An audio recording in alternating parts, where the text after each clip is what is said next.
અલમ પંગુમ લંઘયતે ગિરિમ યત કૃપાતમહમ વંદે પરમાનંદ માધવમ. બોલો સ્વામિનારાયણ ભગવાનની, શ્રી હરિકૃષ્ણ મહારાજની, શ્રી રાધા કૃષ્ણ દેવની, શ્રી નરનારાયણ દેવની, શ્રી લક્ષ્મીનારાયણ દેવની. બધા જ હરિભક્તોને ઘણા ભાવથી જય સ્વામિનારાયણ. વાલા ભક્તજનો, નીલકંઠ મહાપ્રભુ એક પ્રહર એટલે 3 કલાક સુધી ગુફામાં ચાલતા રહ્યા. ચોથી કલાકે ગુફાનો અંત આવ્યો. આ પાણી જ્યાંથી આવતું હતું ત્યાં ઊંડું જળાશય હતું. નીલકંઠ પ્રભુ તરતા તરતા હામા કાંઠે પહોંચ્યા. થાક ઘણો હતો. શાલિગ્રામ પણ ભૂખ્યા હતા. ત્યાં જંગલી કેળો ઉગેલી જોઈ. એમાં કેળા લટકતા હતા. કેટલાક પાકીને નીચે ખરી પડ્યા હતા. એમાંથી નીલકંઠ પ્રભુએ તાજા તાજા વીણી છાલ ઉતારી કેળના પાંદડામાં ઠાકોરજીને ધર્યા. પછી પોતે જમ્યા. નીલકંઠ વર્ણી રાત વાસો રહી. પ્રભાતે ઉઠી અને ચાલતા થયા. નદીને કાંઠે ચાલ્યા જતા હતા. એ સમયે 500 નાગા વૈરાગીઓની એક જમાત ત્યાં આવી. જમાતના ગુરુ આગળ હતા.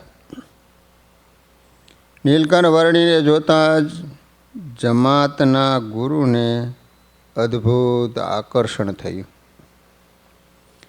તેથી નજીક આવ્યા, વર્ણીને વંદન કર્યું. એમના શિષ્યોએ પણ આદરપૂર્વક વર્ણીને વંદન કર્યું.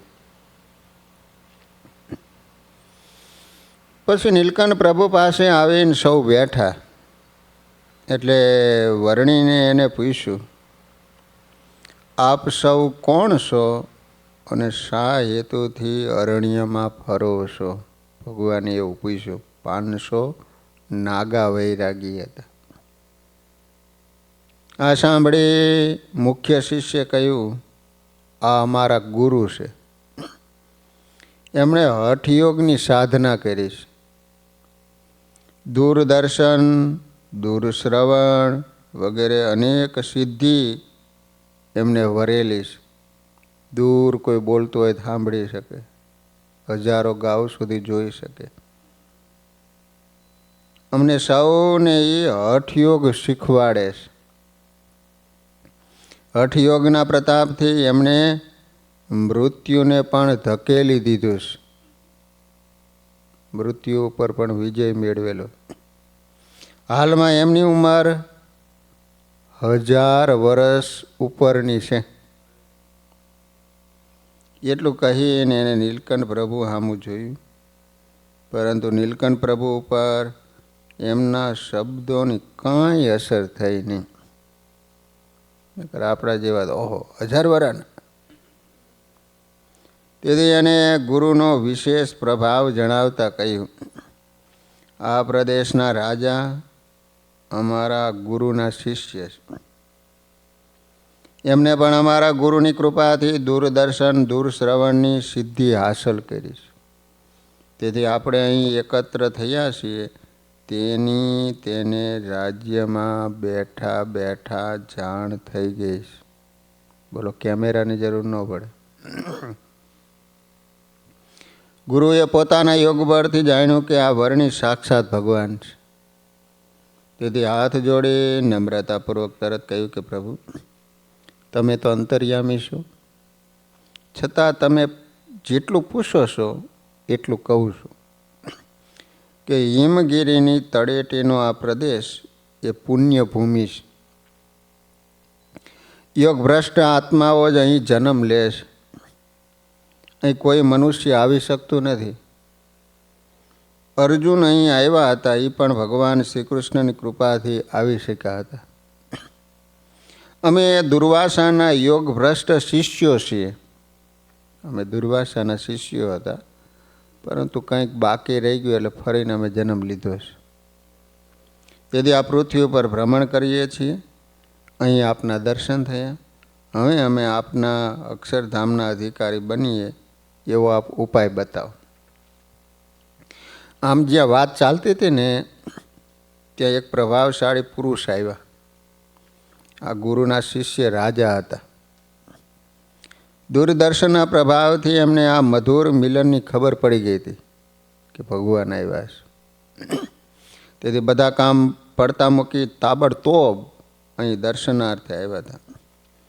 એણે પ્રેમપૂર્વક નીલકંઠ પ્રભુને પ્રણામ કરી ચરણ સ્પર્શ કર્યો. ચરણ સ્પર્શ કરતા વર્ણિ પ્રભુના ચરણમાં 16 ચિહ્નોના દર્શન થયા.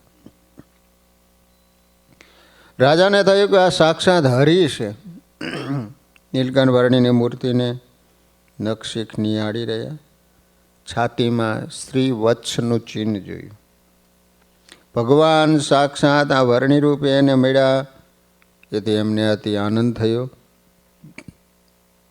તેણે નીલકંઠ પ્રભુને વિનંતી કરતા કહ્યું, પ્રભુ આપ કૃપા કરી મારા નગરમાં પધારો અને સૌને પાવન કરો. નીલકંઠ વર્ણિએ કહ્યું કે રાજન, અમારે તો હજી ઘણા કામ કરવાના છે. જો હું દરેકનો ભાવ જોઈ એમના નગરમાં આવાસોમાં જાઉં તો પછી મારે કરવાના કામ પૂરા ન થાય. માટે તમને જે ભાવ મારામાં થયો છે એ ભાવથી આ મૂર્તિ સંભાળજો, તમારું કલ્યાણ થશે. એમ કહી નીલકંઠ વર્ણિ ઉઠ્યા. એટલે વૈરાગ્યવાના ગુરુએ વર્ણિ પ્રભુનો હાથ પકડ્યો. સ્તુતિ કરતાં કહ્યું, પ્રભુ અમને અક્ષરધામની પ્રાપ્તિનું સાધન બતાવ્યા વિના ક્યાં ચાલ્યા? નીલકંઠ વર્ણિ હસ્યા, કારણ કે પ્રભુ જાણતા હતા કે આ ગુરુ હઠયોગમાં અટવાયેલા છે. તેમાં સંપૂર્ણપણું માની બેઠા છે.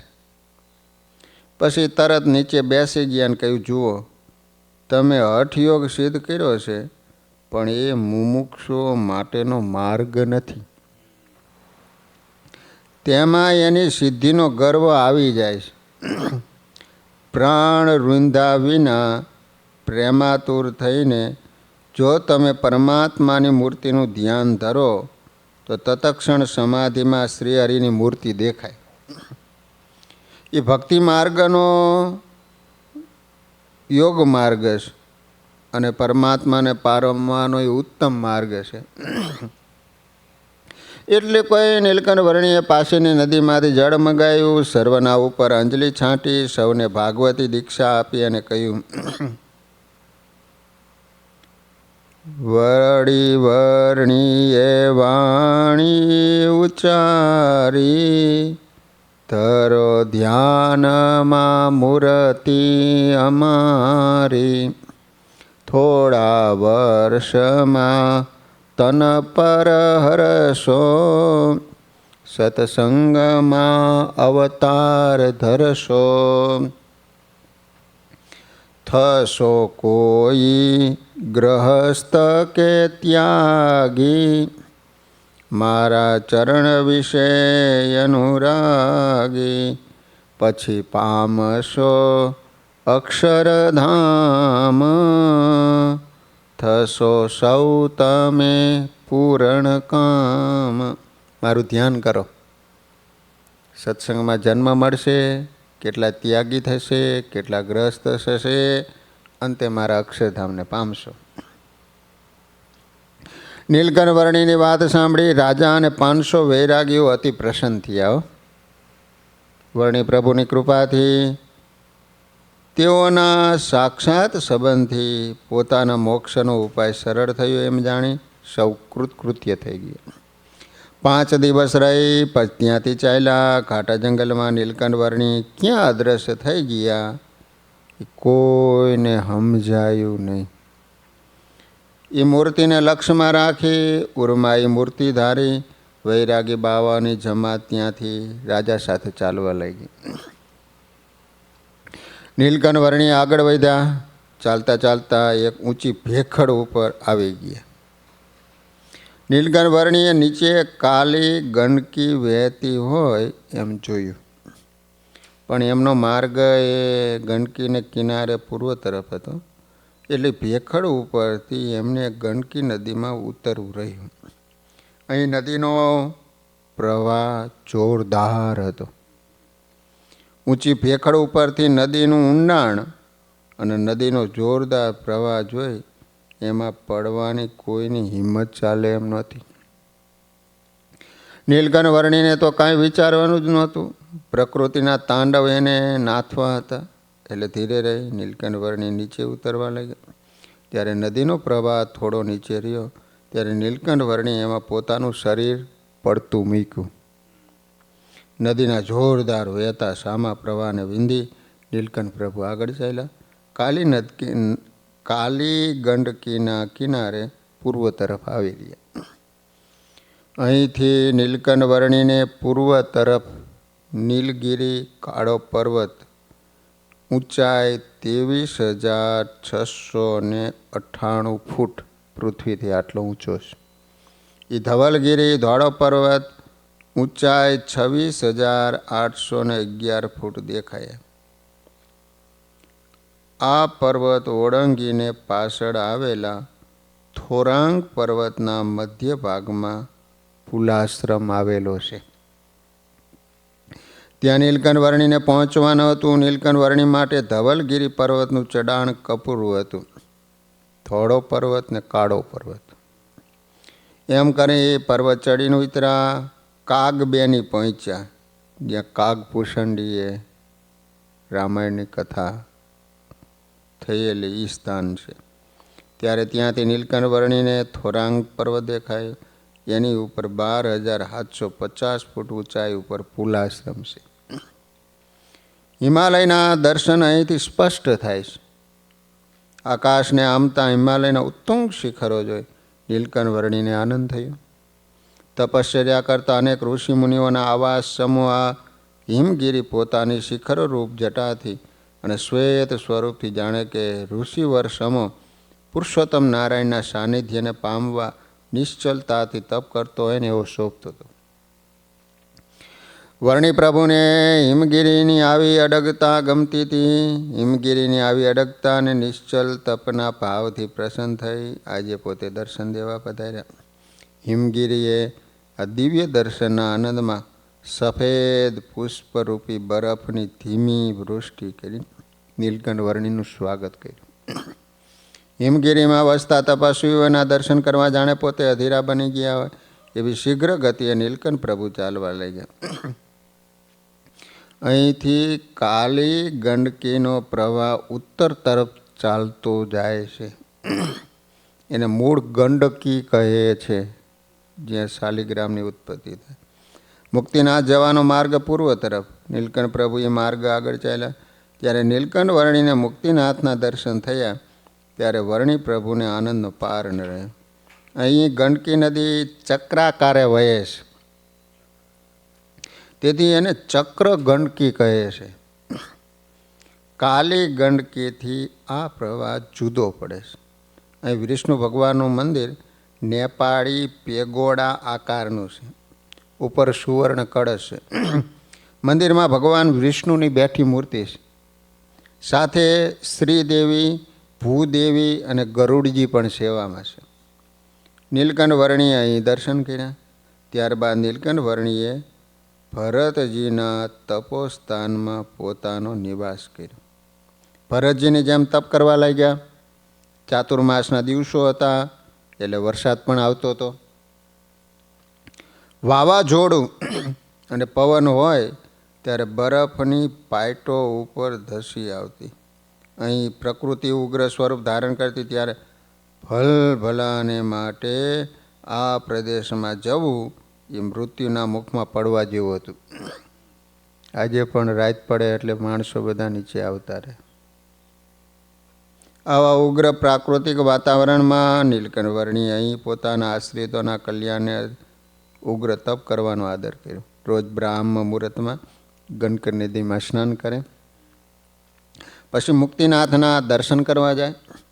ત્યારબાદ ભરત આશ્રમમાં આવી ધ્યાન મગ્ન બની એક પગે ઊભા રહે. પોતાના 2 આજાન બાહુ ઊંચા રાખે, નાસિકાગ્ર દ્રષ્ટિ રાખે. શરીર ઉપર ફક્ત એક કૌપીન પહેરીશ, એ ઉપર મૂંજની મેખલા બાંધી છે. શિર ઉપર જટા મુગટ સમાન શોભે. કંઠમાં તુલસીની બેવડી કંઠી ધારણ કરી, કપાળમાં ઉર્ધ્વપુંડ તિલક અને મધ્ય ગોળ ચાંદલો શોભી રહ્યો છે. દ્રઢ વૈરાગ્ય અને દેહના અનાદરથી શરીર તદ્દન કૃષ્ટ થઈ ગયું. છતાં હિમાળાના વા અને સુસવાટા નાખતા વાયરાથી ડગતા નથી. મુખે સૂર્યના મંત્રનો જપ કરે, કોઈ વખત સામવેદનું ગાન કરે. આ સમય એવો હતો કે દિવસ રાત જુદા પાડી ન શકાય. સુસવાટા મારતો કાતિલ ઠંડો વાયુ અહીં વાતો હતો. ચારે બાજુ હિમવર્ષા થઈ રહી હતી. નીલકંઠ વર્ણીની જટા, પાપણો, ખભા બધું બરફથી ઢંકાઈ ગયું હતું. નીલકંઠ વર્ણી આવા તપથી મહા મોટા મુનિઓ અને દેવોમાં પણ હાહાકાર મચી ગયો. નીલકંઠ વર્ણી ભૂમિ ઉપર પડી ન જાય એનું ધ્યાન રાખતા ધર્મપિતા અને ભક્તિ માતા દિવ્ય સ્વરૂપે આવી બંને બાજુ ઊભા રહ્યા હતા. અપાર શોભાના ધામ નીલકંઠ વર્ણીની આ તપશ્ચર્યા અતિ ઉગ્ર હતી. પોતે તો સ્વયં ભગવાન હતા, એટલે કેવળ પોતાના ભક્તોના કલ્યાણને અર્થે એમને આ તપ આદર્યું હતું.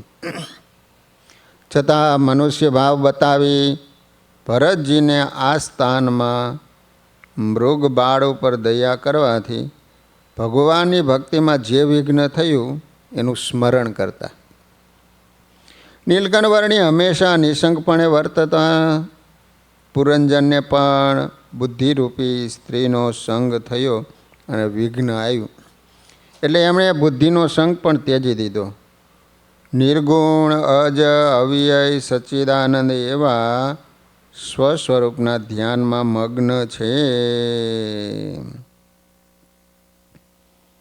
નીલકંઠ વર્ણીનું આવું ઉગ્ર તપ જોઈ ક્વચિત મુક્તિનાથના દર્શન કરવા આવતા આસપાસના જનો કે મંદિરના પૂજારીને લાગતું કે આ પ્રહલાદ તો નથી ને, ધ્રુવજી છે કે સ્વામી કાર્તિક તો નથી ને, અથવા ભગવાન દત્ત ઋષભ ઋષિ કે પછી સાક્ષાત ભગવાન નરનારાયણ ઋષિ તો નથી ને.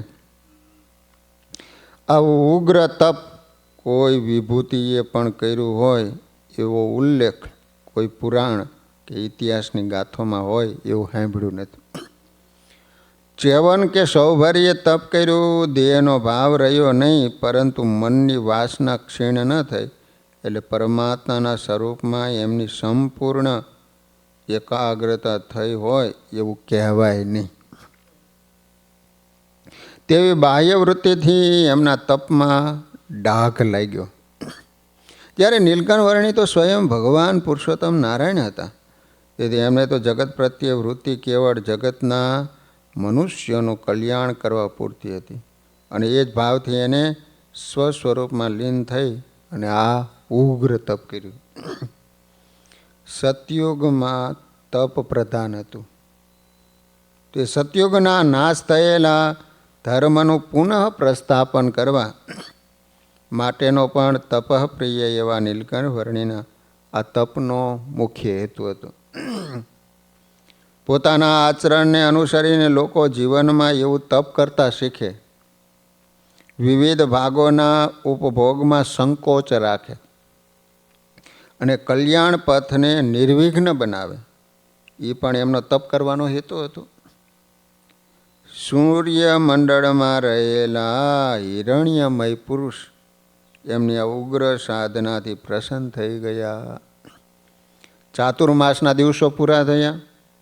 2.5 માસની તપશ્ચર્યા બાદ સંવંત 1850ની પ્રબોધિની એકાદશી કહેતા કારતક સુદ એકાદશી ની રાત્રિએ ગાયત્રી જાપથી સૂર્યનારાયણ પ્રસન્ન થયા.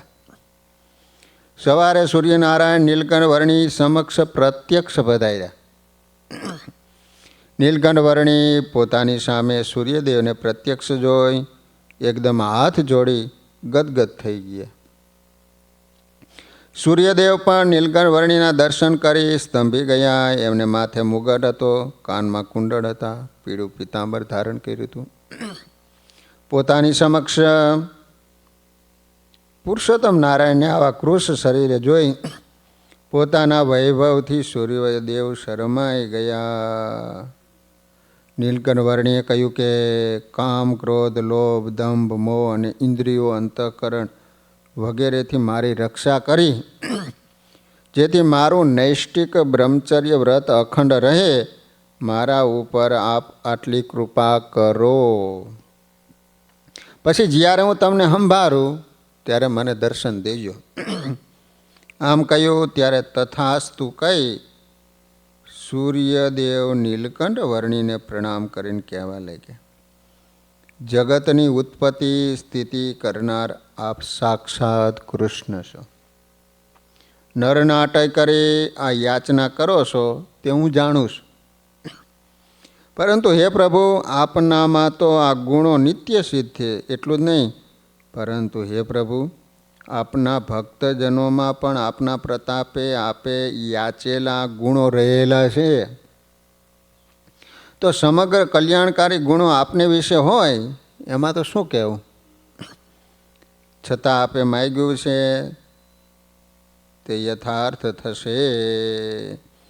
આટલું કહી સૂર્યનારાયણ અંતર્ધાન થઈ ગયા. કારતક સુદ દ્વાદશીને દિવસે પોતાના ઉગ્ર તપની પૂર્ણાહુતિ કરી હિમાલયમાં તપ કરતા યોગી પુરુષોને પોતાના વપુમાંથી પ્રસરતા દિવ્ય અણુઓના સ્પંદનથી પાવન કર્યા અને એમના સૌના તપની પણ પૂર્ણાહુતિ હવે થશે એવા મનોમન આશીર્વાદ એમને આપ્યા. નીલકંઠ વર્ણીએ સૂર્યદેવનું ઋણ ચૂકવાય એમની મૂર્તિની પણ સ્થાપના કરી, એમની ભક્તિને પણ એ રીતે અર્ઘ્ય આપવા સંકલ્પ કર્યો. ક્યાં પધરાવ્યા સૂર્યનારાયણની મું? તો ગઢપુરની અંદર છે ને, ગઢપુરની અંદર સૂર્યનારાયણ ભગવાનની મૂર્તિ સ્વામિનારાયણ ભગવાને પધરાવી છે. આ રીતે વાલા ભક્તજનો, આજે પણ જ્યાં નીલકંઠ વર્ણીએ તપ કર્યું છે ત્યાં કાલુપુર મંદિરથી સુંદર મજાની છત્રી કરવામાં આવેલી છે. ચરણારવિંદ પણ પધરાવવામાં આવેલા છે. જ્યાં ભરતજીએ તપ કરેલું હતું આવી જે ભૂમિ છે ત્યાં નીલકંઠ વર્ણીએ 4 મહિના સુધી કહેતા ચાતુર્માસમાં તપ કરેલું છે. તો વાલા ભક્તજનો,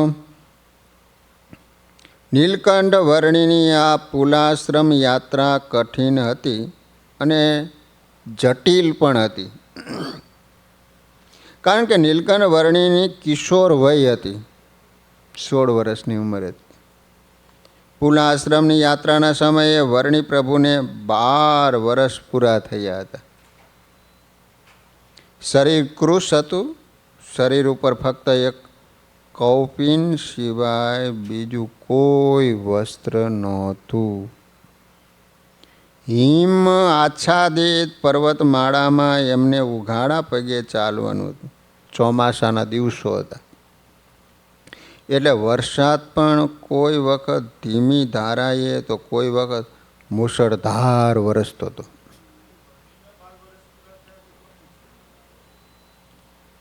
ના, વર્ણીના 12 વર્ષ થયા. પવન અને વાવાઝોડાના સુસવાટા એ તો ચોમાસાના દિવસોમાં આ પ્રદેશનો ક્રમ જ હતો. ભગવાને વન વિચરણ કુલ 7 વર્ષ જ કર્યું છે. પર્વત ઉપરથી પથ્થરની કે બરફની મોટી મોટી પાઇટો પણ ધસી આવતી હતી. આજે પણ તમે જાઓ 12 મહિના ત્યાં બરફ જ હોય પર્વતો ઉપર. નદીઓ ગાંડી તોર બનીને વહેતી હતી. નીલકંઠ પ્રભુ અજગર વૃત્તિથી રહેતા. એથી ફળાદી કોઈ વખત મળતા, કોઈ વખત કેવળ પાણી પી અથવા વાયુ ભરખીને પણ ચલાવી લેતા. આ સંજોગોમાં નીલકંઠ વર્ણિની આ યાત્રા એમની દેહાતી સ્થિતિ અથવા અતિ માનવ સ્વરૂપની પ્રતીતિ કરાવતી હતી. માણસથી આવું ન થાય. વિશ્વનું ઊંચામાં ઊંચું શિખર હિમાલયમાં છે. એવરેસ્ટ વિશ્વમાં ઊંડામાં ઊંડી ખીણ પણ ધવલગીરી અને અન્નપૂર્ણા પર્વત વચ્ચે આ હિમાલયમાં છે. એવરેસ્ટ 29,000 ફૂટ ઊંચું છે અને ખીણ એટલી ઊંડી છે હજુ સુધી એનું માપ મળ્યું નથી. વિશ્વની સૌથી ઊંડી ખીણ અને સૌથી ઊંચા શિખરનો ઇતિહાસ અને અસ્તિત્વ માત્ર ને માત્ર હિમાલયની ગોદમાં છે. એમાંય પણ એક આશ્ચર્યનો ઇતિહાસ લખાયેલો છે. ઇતિહાસના પાછલા પાનાઓ ઉથલાવી એટલે મક્કમ સ્વરે કહી શકીએ કે આ એવરેસ્ટ પર ઘણા સાહસવીર યાત્રીઓ મૃત્યુના માથા પર પગ દઈને પહોંચ્યા, તો કેટલાય મૃત્યુના મુખમાં પણ ધકેલાયા છે. આજે ત્યાં જવા સરેરાશ દર વર્ષે 800 લોકો આવે છે. 45 લાખ રૂપિયા જેટલો એક વ્યક્તિ દીઠ ખર્ચ થાય છે. આમાંથી ઘણા લોકો પાછા આવે છે, ઘણા લોકો મૃત્યુને ભેટે છે. 200 થી 250 જેટલા સફળ યાત્રી બનીને પાછા આવે છે. 800 જાય એમાં 250 પાછા આવે. પરંતુ હજુ સુધીના ઇતિહાસમાં ઉપરોક્ત બંને પર્વત ઉપરની ઊંડી ખીણમાં ઉતરવાનું સાહસ કોઈએ કર્યું નથી. અને આ ખીણમાં કોઈ પહોંચ્યું હોય તો એ માત્ર નીલકંઠ પ્રભુ સ્વામિનારાયણ ભગવાન છે. અને એ પણ સહજ ભાવથી અનાયાસે અનિચ્છાએ પુલા આશ્રમ જતા રસ્તામાં ખીણ ઉપરથી સવારના 10 વાગ્યા પછી હેલિકોપ્ટર કે પ્લેન પણ વિચાર્યા વિના ઉડાડવાનું સાહસ નથી કરતા. એટલો ભયંકર તોફાની પવન ફૂંકાય છે. સવારના 8 થી સાંજના 5 વાગ્યા સુધી 40 કે 50 કિલોમીટરની ઝડપે પવન ફૂંકાય અને સાથે સૂકી રેતી ઉડતી હોય. આવી ભયંકર ખીણમાં અસહાય અવસ્થામાં પણ નીલકંઠ વર્ણી પુલ આશ્રમ પહોંચ્યા હતા. આજ નીલકંઠ પ્રભુનો અમાનુષિક પરમાત્મા તત્વભાવ કેમ ન કહેવાય? સદગુરુ સતાનંદ સ્વામી, નિત્યાનંદ સ્વામી, નિષ્કુળાનંદ સ્વામી વગેરે વિદ્વાન સંતોએ પોતે રચેલા ગ્રંથોમાં ભગવાન સ્વામિનારાયણના અનેક લીલા ચરિત્રો ને અલૌકિક આનંદ અને દિવ્ય ભાવની સાથે અનુભવેલા આલેખ્યા છે. પરંતુ નીલકંઠ વર્ણી સ્વરૂપના વન વિચરણની અનેક લીલાઓ આશ્ચર્યમય જ રહી છે. નીલકંઠ વર્ણીની હિમાલયની યાત્રા દરમિયાન કેદારનાથથી બદ્રીનાથ અને બદ્રીનાથથી માનસરોવરની દિવ્ય યાત્રાનું રોચક વર્ણન સદગુરુ આધારાનંદ સ્વામી રચિત હરિચરિત્રામૃત સાગર ગ્રંથમાં જોવા મળે છે. વિશ્વની આજ સુધીની ઐતિહાસિક સાહસ યાત્રાઓમાં મહાપ્રભુ શ્રી નીલકંઠ વર્ણીની પુલાશ્રમની યાત્રા એક અજોડ અને અભૂતપૂર્વ જ નહીં, પરંતુ ન ભૂતો ન ભવિષ્યથી જેવી બની રહી છે. હિમાલયની યાત્રા ઉનાળામાં માર્ચ, એપ્રિલ અને મે માસમાં વધુ સાનુકૂળ છે. ચોમાસામાં વરસાદ અને શિયાળામાં ઠંડી યાત્રામાં બાધક બને.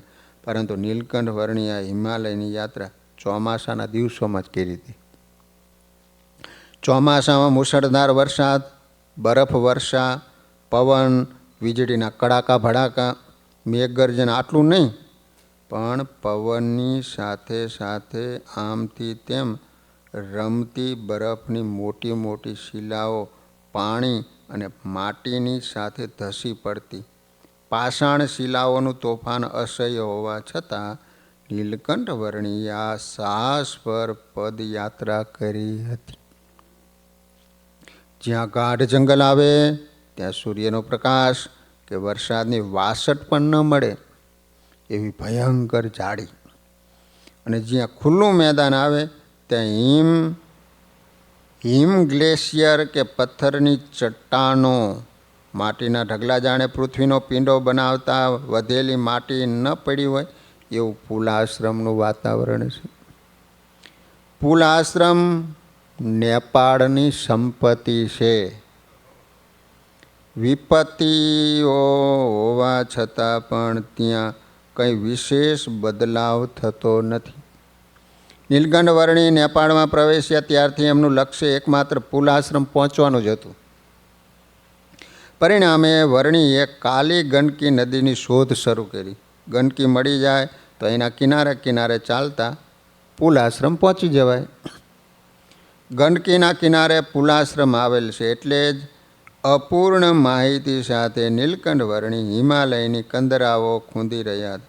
જ્યાં રાત પડે ત્યાં જ નિવાસ કરતા, જ્યાં યથાસમય જે કંદફળ મળે એ આહાર કરતા. વિકટ પથમાં પ્રેમભરી યાત્રા કરી નીલકંઠ વર્ણી હિમાલયની ઉપત્યકાઓનો દિશાઓનું સંધાન કરીને ચાલતા. અહીંથી ગંડકી નદીનો કિનારો મળે, પરંતુ ચઢાણ, ઉતરાણ, ચાડી, પગદંડી, બીડ જેવા જંગલમાં આગળ તાતોપાની પાસેથી નદીનો કિનારો છૂટી જાય. જ્યારે નીલકંઠ વર્ણીએ શ્યામગીરી, નીલગીરીના કપરા ચઢાણો ચડી નીચે ઉતરવાની શરૂઆત કરી, ત્યાં ચાંદી જેવો ચમકતો ધવલગીરી દેખાય છે. આ ધવલગીરી પર્વત પર પશુ પંખીઓ પણ રહી શકતા નથી. પંખી પણ ત્યાં જતા ડરે. એટલું નહીં, વૃક્ષ પણ ઉગતા નથી, જેના શિખરો આકાશને આંબેલા છે. એની તળેટીમાં અનેક ધાતુઓની ખુલ્લી ખીણો આવેલી છે, જેનામાં મોટી મોટી ગુફાઓ. છતાં એ પર્વત તપસ્વીઓથી સેવિત છે. મનુષ્ય ચરિત્ર કરતાં નીલકંઠ વર્ણી ત્યાં ઉપત્યકાઓમાં વિચરતા માર્ગ ભૂલી જાય છે. પ્રભુની આ યાત્રા તેઓને માનવાતીત દિવ્ય સર્વોપરી સિદ્ધ કરે છે. પુલાશ્રમમાં વર્તમાન સમયે જે સુવિધાઓ દ્રષ્ટિગોચર છે તે નીલકંઠ વર્ણીની તપશ્ચર્યા યાત્રા સમયે ત્યાં નહોતી. મુક્તિનાથ મંદિર પણ આટલું મોટું ત્યાં નહોતું. પરંતુ નેપાળના નરેશ રણબહાદુર શાહના ધર્મપત્ની સુવર્ણ પ્રભાએ સન 1775 થી 1806 દરમિયાન આ મંદિરનું નિર્માણ કરાયું હતું. આવો ઉલ્લેખ મંદિરમાં જ રહેલા શિલાલેખમાં જોવા મળે છે. રાણી સુવર્ણપ્રભાને ભગવાને સ્વપ્નમાં દર્શન આપીને પ્રેરણા કરી હતી. તેવું પેગોડા શિલ્પ સાહિત્યનું આ મંદિર પુલાશ્રમનું પ્રથમ અને પ્રમુખ મંદિર છે. આ હિન્દુ મંદિર છે, છતાં ત્યાં તિબેટિયન બૌદ્ધોનો ભારે પ્રભાવ છે. હાલમાં મંદિરનો કબજો બૌદ્ધ ભિક્ષુઓના હસ્તક છે. અહીં નામ માત્રના એક બ્રાહ્મણ હિન્દુ પૂજારી છે, પણ મુક્તિનાથજીની મુખ્ય પૂજા તો બૌદ્ધ સ્ત્રીઓ જ કરે છે. તેને જુમ્મા કહેવાય છે. જુમ્મા. સન 1925 સુધી અહીં મુક્તિનાથ મંદિર સિવાય બીજી કોઈ વ્યવસ્થા નહોતી. 1925, અત્યારે 2025 હાલે, એટલે 100 વર્ષની વાત થઈ. પૂજારી પણ દરરોજ રેલિંગ પાસે આવેલ રાખું કસબામાંથી અવર જવર કરતા હતા. મુખ્ય મંદિરની પાસે બરફ જેવી ઠંડી સ્વયંભૂ રીતે વહેતી 108 જલધારાઓ અર્ધચંદ્રાકારે ગૌમુખમાંથી અવિરત વહે છે. 108 ધારા છે પાછળ મંદિરની પાસે. જેને મુક્તિધારાના પવિત્ર નામથી ઓળખાય.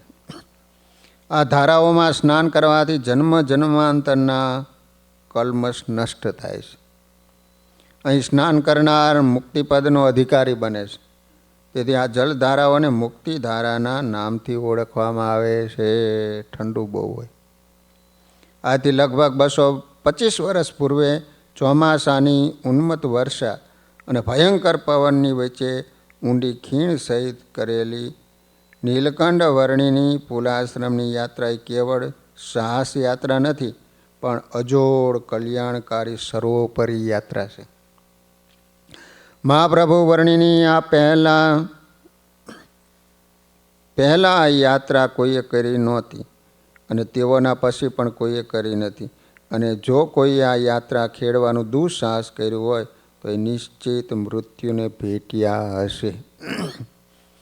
આપણે આપણા ગ્રંથો ઘણી વખત વાંચ્યા સાંભળ્યા હશે, પરંતુ આપણને કેવળ નેપાળ હિમાલયની ભૌગોલિક માહિતીનો અપૂરતી અભ્યાસ હશે. પરંતુ આ અપૂરતું તારણ છે.